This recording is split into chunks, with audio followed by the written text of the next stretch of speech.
Hey everyone, this is Austin Schur here with We Write About Music, and today I'm speaking with Mario Anastasiades.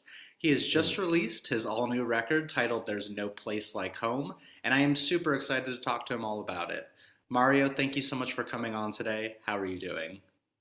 Very well. Very much. I'd like to say thank you as well, Austin, for having me, sort of here with you and going through this process. You're It's very welcome. quite I emotional. Yeah, I like I just mentioned before I hit the record button, I'm absolutely loving this album. It's filled with heart, soul, and passion, and I really can't wait to hear all about it. Wow. First thing that I'd really love to talk about is sort of the overarching message of it all. The lyrics are quite dense and there's a lot of storytelling going on. So Yeah. I'd love to hear from you what it's all about. The album started a few years ago. Going a few years ago. Uh, I went through a very, very difficult journey when I lost my daughter in a car accident. Oh, I'm so sorry. And from there on, I wrote the first song a few years later called Heavenly Star. And it's about in a negative side. I started looking on a positive side after I went through the turning me upside down. And it's, sort of, I realized blessed in my life.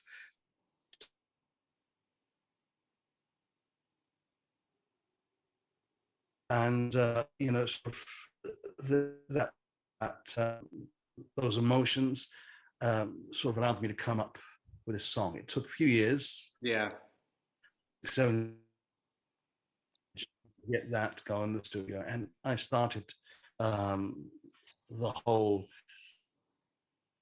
uh, and it's with that first track, Heavenly Star, from there on, the different emotions until I came out of the darkness into the light was the journey that uh, to the end of the album. Right. I mean, yeah, like I said, sorry, you're breaking up a little bit on the internet side, but Apologize. it's okay. I can still understand you. Yeah, like I mentioned, it sounds like yeah, obviously there's so much personal experience going on here and heartache and heartbreak. Do you feel better that you've at least been able to sort of memorialize these moments into song as opposed to keeping them bottled up inside?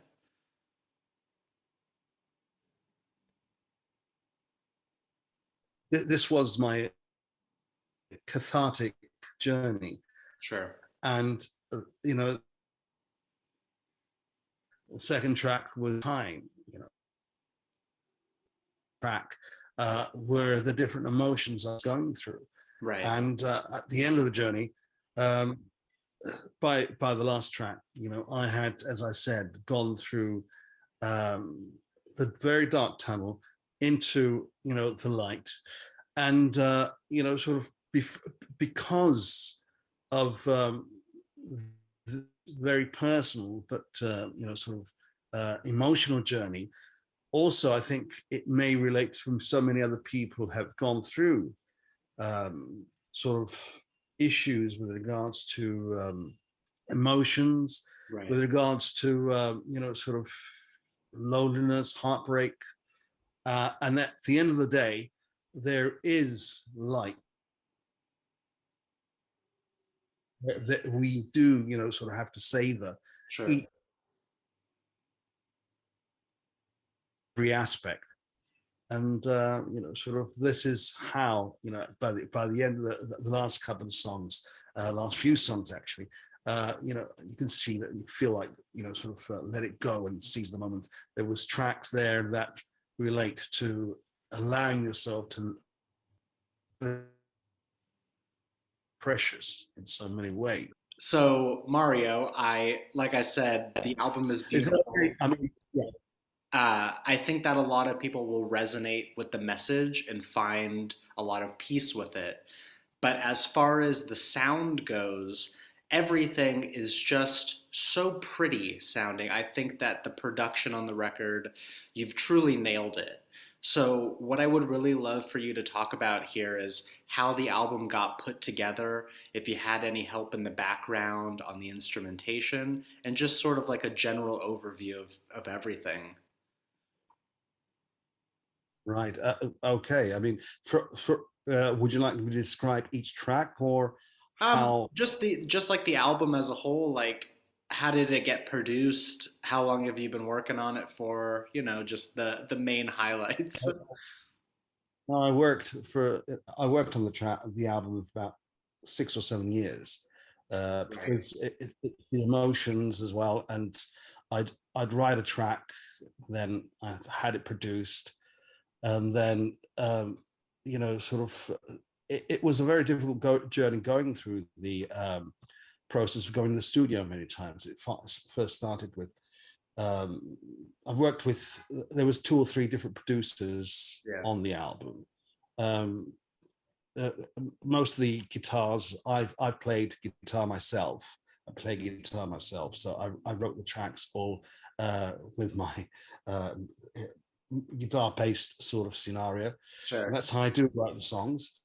I've had a producer called Chaz Abat come on board with the first couple of tracks.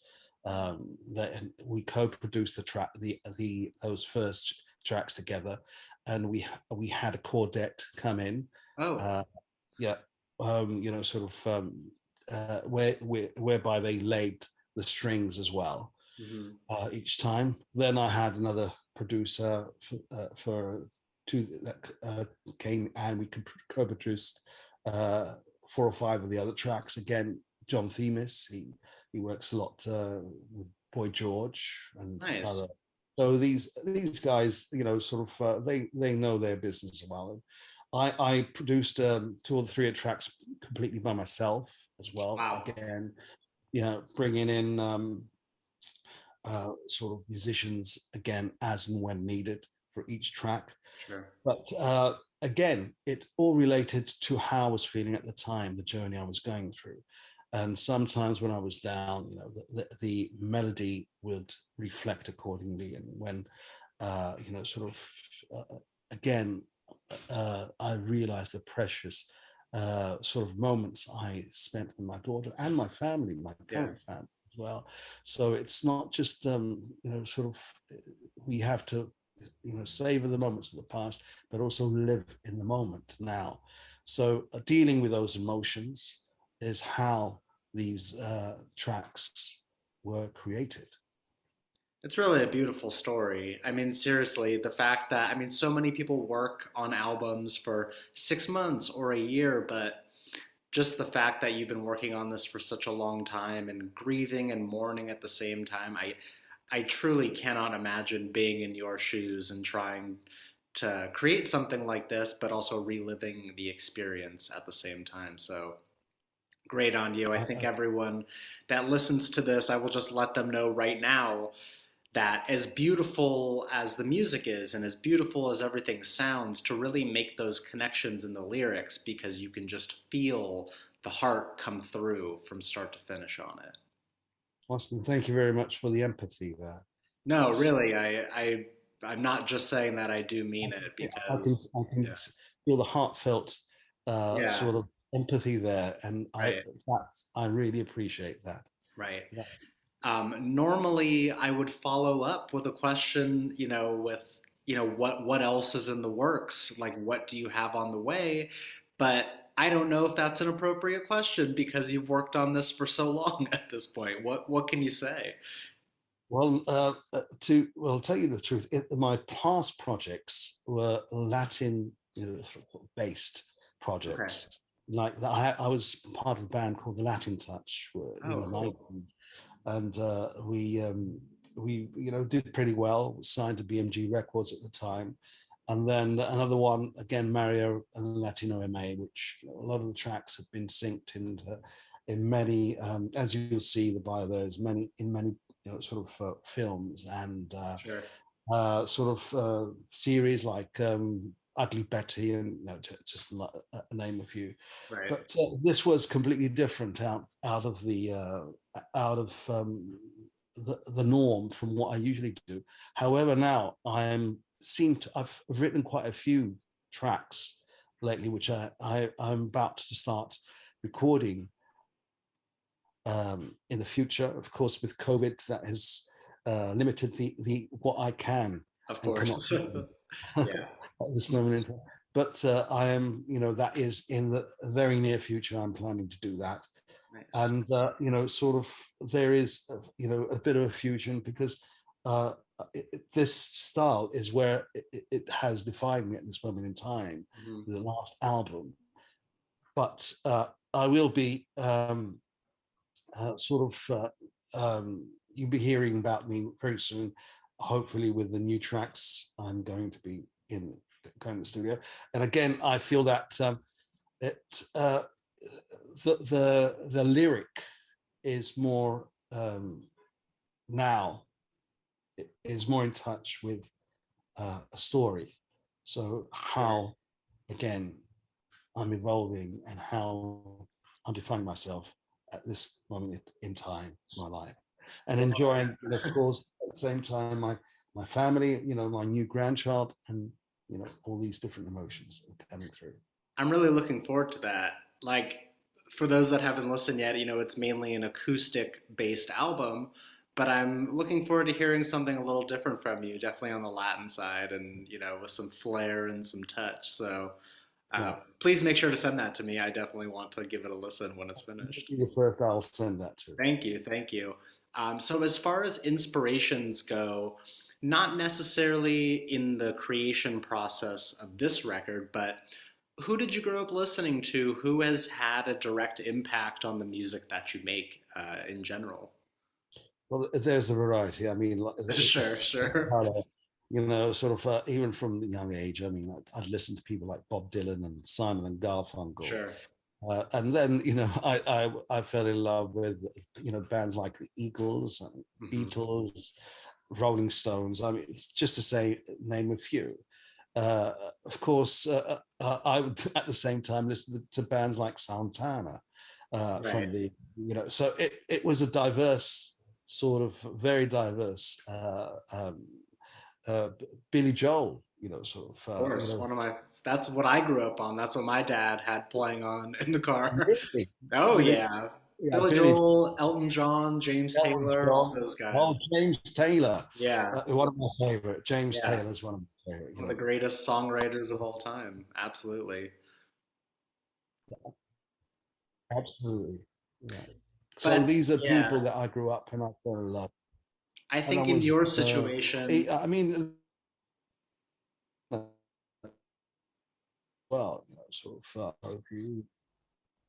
I was going to say, I think in your situation, having so many inspirations from so many different genres allows you to be a better artist because you can take and pull a little bit of everything in order to make something brand new and original for yourself. Oh, brilliant! I love the way you think, Austin. Oh, am I allowed to ask what your star sign is? I'm a Cancer. Very brilliant. Now, I love the way you've presented that, and as I said, you have a lot of empathy there, and that to me is quite. Uh, uh, it, it's second to none, Thank sort of you. thing. I You appreciate it. know, yeah. So I wanted to know, you've spoken a little bit about it just in the creating your music, but what does the process look like for you? How do you start a song? Does it start with a lyric? Does it start with an idea that you have? Or does it change from song to song? It does change from song to song. Hmm. Sometimes I'll be, sort of, if I'm in this particular mood, I'll take the guitar and I'll be strumming away, and something comes to me, Sure. and that starts something. And I might, just record it and put it away and go back to it later. Or something, I might hear a word, something comes to in my mind, just, a split second, an idea, uh, something I've heard, just ignites something, and I Right. start writing something. And, sort of, again, that emotion starts being created again. And I don't. I keep on saying this thing about emotion, but that's always, if the Of emotion is not course. there, Hmm. there's nothing there to write. So I agree. it's got to, yeah, I always say this, but I think that if you're going to spend so much time trying to make something, it has to be something that you enjoy. You know what I mean? yeah. Your heart has to be in it 100% because Oh, if your heart isn't in it, the listener can tell. We can tell exactly. if there's a fakeness about it or if you're just kind of phoning it in. So Yeah, I think that's what listeners are going to enjoy the most about this is that once they see this and they see that the stories are real and it's coming from personal experience, then it kind of amplifies and elevates the record as a whole. So, no, yeah. um, now I know things are a little bit difficult in the touring space, obviously with recurring lockdowns and this and that. But is this record something that you'd even want to play live, or do you find it to be more personal for recorded listens? I for the time being, it's more personal for recording, for the recording listens. However, I would like to, again, when things have moved away a little bit from this COVID thing, Sure. I would like to put, a little, sort of a few live events again, touching, sort of the very essence. I Yeah. mean, it would be for people. At one stage, I was thinking of people that have been through, sort of emotional turmoil in their life. That this would be, sort of maybe something that might that they can relate to, and that might, sort of alleviate some of the emotional sort of upheaval Totally. in, or the journey they're going through. That would be great. I really imagine this as a very intimate setting, like a Yes. small club, and it's just you and an acoustic guitar and just a small group of people enjoying it. I think that that's the best setting for it. Well, I have done this the last few months, Yeah, sometimes 15, 20 friends at a time and playing, and, nice. I've got a small little following because of this, and Yeah, everybody, and they are of a certain age as well, sort of, or if they've gone through something in their life, it doesn't necessarily have to be somebody having lost someone, but going through, a difficult journey, and it seems to really touch a nerve with a lot of people. absolutely. I mean, I know why. It makes sense. I'm sure the songs translate extremely well live, so um, Thank you very much, Austin. you're welcome. Mari, I've only got a few more questions for you at this point. This Okay. one is sort of non-musical related. I want to know, we are almost three-quarters of the way through this year, which is crazy to even say out loud. But what are some goals that you've set for yourself, if any, at the beginning of this year that you're working on? Like, how are you working on yourself as a person? Right. One of the things I also do, I lecture music business related. Uh, Really? yeah, at Middlesex University, a university called Middlesex, and I've been doing that for many years. And a lot of my students have done, they're either musicians that were working in the industry. I don't teach music; I teach the music business side of things. That's really cool. I know. I love what I do, and this Yeah, is one point that I've been asked now, maybe to perform in the future for the students as well, and sort of televised and everything, sure. because the fact that I am doing this, and I'm lecturing on the business, but I'm also a musician myself, Hmm. resonates extremely beautifully with the students and my fellow lecturers. And the fact that I'm living. I've always done what I've loved most, which is anything I do is related within the music industry, Hmm. whether it's on the other side of the field, teaching and sort of being sort of advising accordingly, and also, but my big passion is being the musician and the writer myself. Makes sense. So I see this take it, just doing this even more in the future, and releasing and recording, what I love most. and it is telling the story, and hopefully, even one person or two people appreciating it, to sort of loving what I do. To me, that is more than uh, more.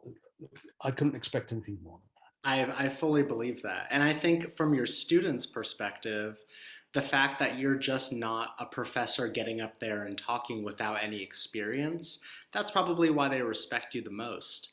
I know going to university myself, having so many professors that just really had no idea what they were talking about, no life experiences. I'm sure that when you get up there, you try to relate things based off what you've done, and it's a lot better that way. So thank you for doing that. that.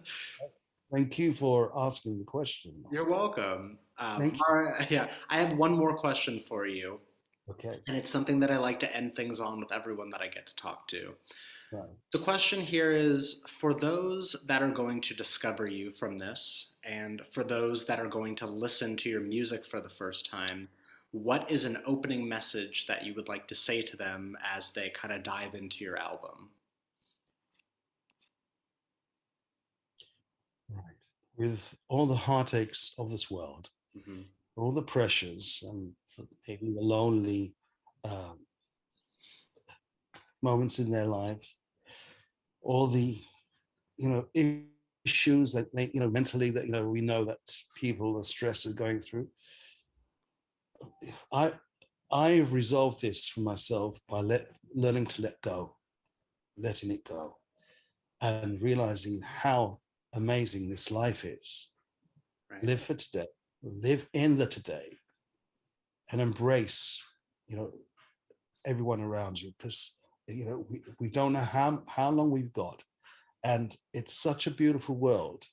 It's such a beautiful life, whilst we're still here. So it's letting go and learning to let it go. What a wonderful answer. Seriously. Mario, it has been an absolute pleasure getting to speak with you and hearing all about this record. And for everyone else out there, seriously, I cannot say this enough times. Please listen, please make the connections. Just really enjoy what you're hearing because there's so much love that went into it. Mario, thank you so much again. Everyone should check out There's No Place Like Home. It's just a truly great record. Thank you so much, Austin, for your time and love and empathy you've given me today. And sort of in that respect, I will be in touch again in the future. And please, Absolutely. I love everybody. Yeah, we'll stay in touch for sure. We'll definitely be speaking soon. I hope you have a great rest of your day, and thank you so much again for your time.